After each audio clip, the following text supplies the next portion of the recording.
To customize your door lock settings, press the menu button on the remote touch controller. On the display, select Setup. Then scroll to the right and select Vehicle. And then Vehicle Customization. You can select Door Lock Settings, which allows you to set the automatic locking and unlocking feature. Turn the second remote's unlock feature on or off. Turn wireless lock when door is opened on or off. All doors or driver's door to unlock. Set timing for the auto relock timer.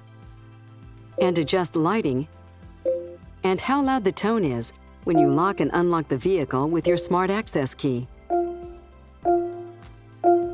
After making your choices, the system will save your settings.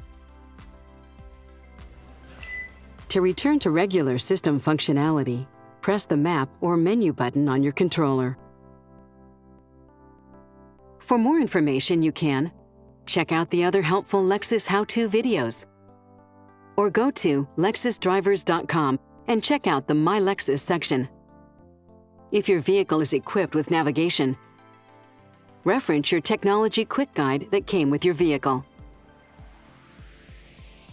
Never hesitate to contact your Lexus dealer to speak with a Lexus technology specialist, or contact Lexus Customer Satisfaction at 800-255-3987.